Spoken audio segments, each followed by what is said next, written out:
Good afternoon, ladies and gentlemen. Welcome back to the Shadow and Sun Show, and welcome back to kind of another eBay video, but at the same time, I'm making this video for our good friend DM James, who wanted to know my personal opinion on drive-thru RPG.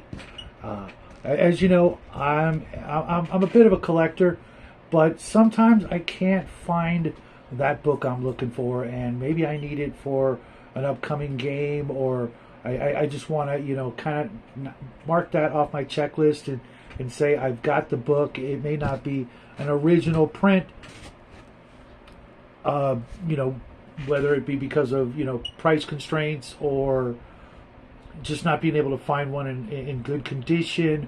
Right now, I'm looking for a copy of the original Advanced Dungeons & Dragons Oriental Adventures. And it was one of my favorite books in the original hardback collection of AD&D, but every copy I find is beat to crap. I mean, just, I wouldn't want it to have to, constantly worried about the pages falling out, things like that, because it was one of the books that was notorious for falling apart, sometimes weeks or months after you purchased it back in the day, as was the Unearthed Arcana. Now, I picked up a copy of the Unearthed Arcana from drive-thru. It's got a different cover, but I have to admit, it's a very well put together book. And thank goodness it doesn't have that absolutely retarded disclaimer that a lot of the AD&D books have on the drive-thru site, denouncing the old ways of thinking. Mind you, it was written in the early 80s, and the entire woke nightmare had yet to really rear its ugly head in our society. And this copy does not have that disclaimer, and I'm real happy about it. I'm betting that the few AD&D books that drive-thru is printing, I bet they now have that. And it's a real shame that they decided to pull the Oriental Adventures book off drive-thru. It probably would have outsold a lot of the other books because of the sheer fact that most of the original books are in terrible condition because of the poor quality that was put out, as was the Unearthed. That's why I got this, because my copy, in addition to having disappeared into one of my friend's collections, fell apart, shortly after I purchased it from my local game store, and I held on to it for 40 years, and it disappeared, and now I needed to find another copy, and this one will do just fine until I can find one, somewhere down the road that's still intact, which, unfortunately, as time goes by, becomes less likely, because if you've got an original Unearthed Arcana in your collection, I hope you don't open it much, because eventually it's going to fall apart. And while I do know how to repair old books like that, it's just not the same. Even though some of my books, as you may have seen, are in, absolutely horrible condition, I have picked up better copies, for my collection and for my son and his gaming group to use when they play. And eventually I'll be sending him off to college or the Air Force with at least, the original 3 Player's Handbook, Monster Manual, DMG. So when he has some off time, he can play some Dungeons and Dragons.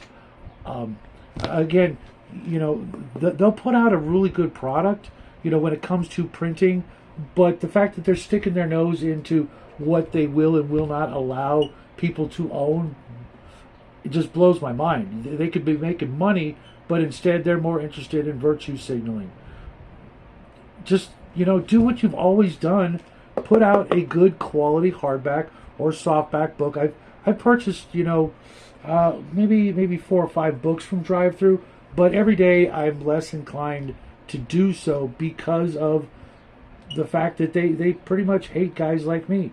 I'm an old school gamer, but I'm willing to, pick up new stuff, and more there are other people more willing to just provide a service, that being printing a book that's legal to print, whatever, I don't really know exactly how that works, but I know there's a couple of people out there. My friends over at Biggest Geekus are working on it. They'll probably never get permission to do the old TSR books, which is a shame. But if there's a book and I have a choice between going to a company that doesn't really want my business, and if they knew who I was, they would just steal my money or return my money and say, oh, sorry, we're no longer making that book for guys like you. Sorry, but contact your lawyer if you want, but we're not going to do it. I don't know. I just don't get it. I honestly don't understand what the motivation is to not do what they've always done, which was put out good quality books. I was looking this morning on Drive-Thru, and they no longer make some of the original AD&D books in hardcover. Now they're making them in softcover, and that just, I'm like, what? They were never in softcover. They were always hardcover. That's what made them so classic. They were nice, hard books that would, for the most part, endure decades. My older, players' handbooks and monster manuals and things like that are in great shape. You know what? Let me see if I can pull out my monster manual. Oh, you know what? It's not a Drive-Thru. That's right. I actually picked it up on eBay, and that's another thing. eBay is kind of, setting the price. Well, the two, eBay and Drive-Thru. If I could pick up a freshly printed, let's say, Dungeon Master's Guide, if they had it in hardback, and it was $20 or $30. I think the Player's Handbook is $20 for a hardcover. Why would I pay, $50 for an old version other than for collector value? And mind you that, after the third printing, the collector value drops significantly.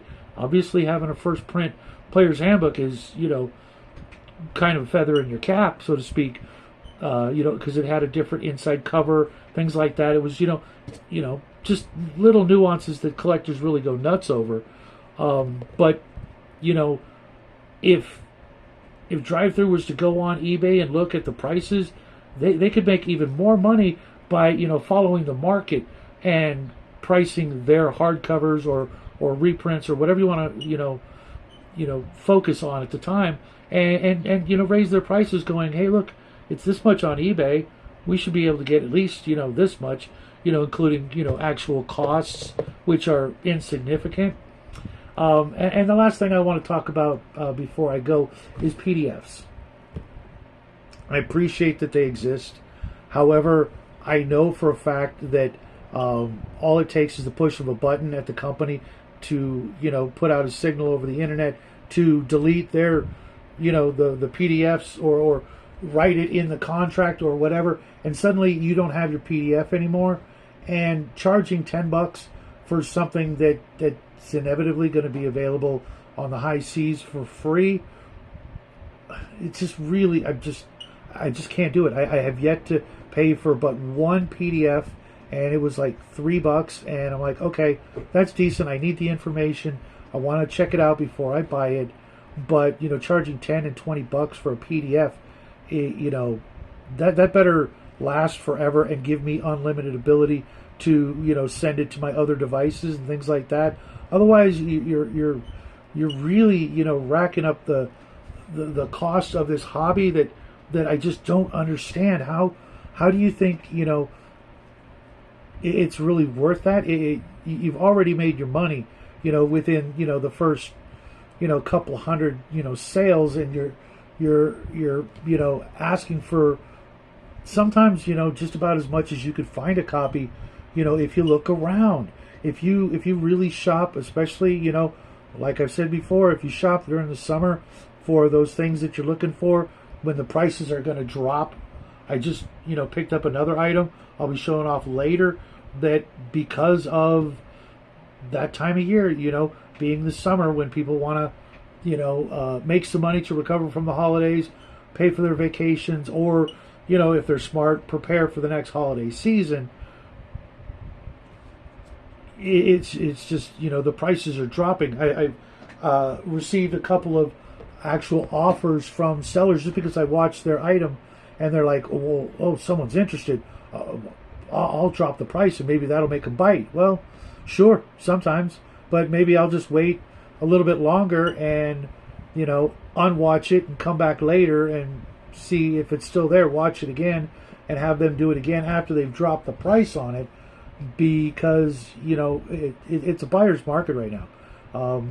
We have the money and we don't have to spend it, on overpriced items, and we can, be patient and wait for a deal.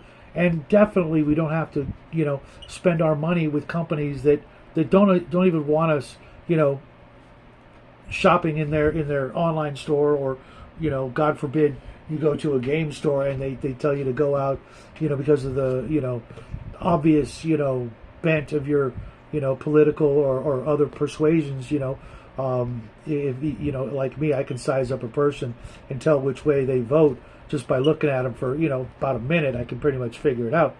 And if they've got the same, talent, then, they could be doing the same thing. And hopefully, our world won't get to that point, but every day with people like Drive-Thru, pushing this virtue signaling and social justice warrioring, from, hundreds, if not thousands of miles away from their potential customer base, it's just a huge mistake. Just go out there, guys.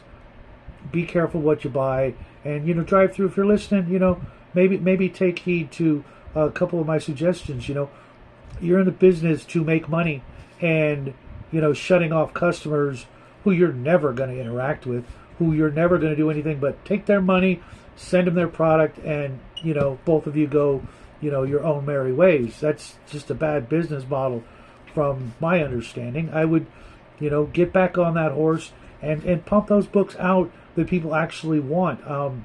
I would be more than happy to keep recommending you guys for great quality hardback books. But if you're going to keep trying to put us down and insult us for wanting these old books, well, that's what you're in the business to do, is reprint books that are no longer around that people want. And some of the books in your catalog are decades old, way before people cared what you did outside the gaming table. We're here to game, and you could make it easy for us, or you could make it hard for us. And I don't know if you guys have noticed, but there's a couple companies out there that started opening their yap where it didn't belong, or forcing their agenda on folks. And from what I've noticed, it's not turning out so well for you guys. I'm not going to mention any names, Target, Budweiser, etc. You guys are failing. You guys are losing billions of dollars over what? Trying to get the smallest percentage of the population to come buy your product that they weren't going to buy anyways. And now what'd you do? You pissed off both sides of the aisle. Here's a thought. Shut up, make your product, make people happy with a good quality product. Have them come back for a good quality product. And nobody needs to know anybody else's private business. Keep it out of business. It's not what people are coming to the gaming table for. They're coming to the gaming table to get away from exactly the kind of garbage that's being spewed by these companies. All you're going to do is, go the way of so many companies right now that are just not getting the hint. Cater to your biggest customer base and stay in business. It's that simple. And I really can't think of much more to add to that other than, buyer beware. Go out there, play some games. Don't let the garbage that's being, pushed right now and every day into your gaming table. Just, find your tribe, get your friends together, whether it's in person or online. Play your games, roll your dice, have some fun, get away from all that crap. And until next time, happy trails.